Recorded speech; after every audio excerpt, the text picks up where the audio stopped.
Sel militer Hamas, Brigade Al-Qassam merilis foto perpisahan para sandera Israel yang mereka tahan di jalur Gaza.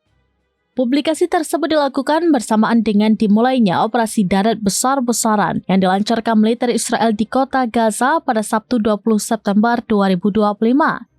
Dalam pernyataannya, Brigade Al-Qassam menegaskan bahwa Gaza tidak akan menjadi sasaran empuk bagi pasukan Israel. Mereka menyatakan siap menghadapi serangan melalui ribuan penyergapan serta penggunaan bom rekayasa yang telah dipersiapkan jauh-jauh hari.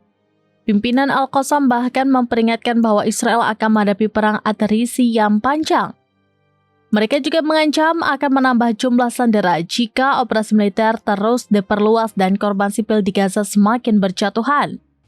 Brigade tersebut menegaskan para sandera Israel tersebar di berbagai lokasi di seluruh wilayah Gaza. Karena itu, mereka memperingatkan bahwa setiap keputusan Israel untuk memperluas operasi darat bisa membawa konsekuensi fatal bagi keselamatan para tawanan. Di sisi lain, militer Israel pada hari yang sama mengumumkan keberhasilan serangan besar di kota Gaza.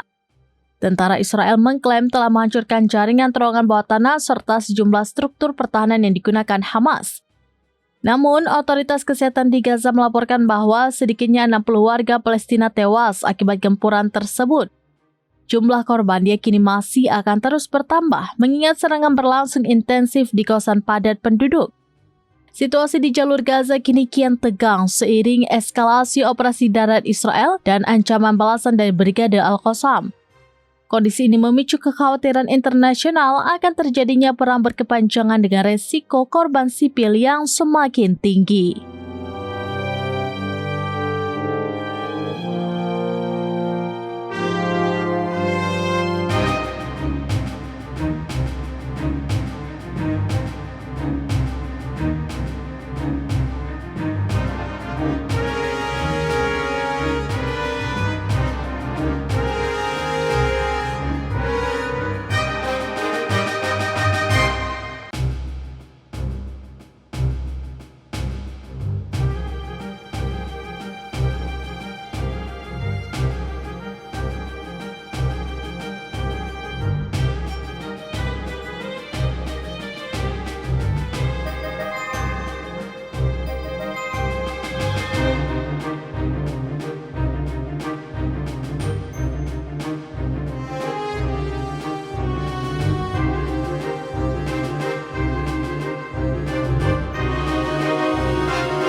Download Tribun X sekarang, menghadirkan lokal menjadi Indonesia.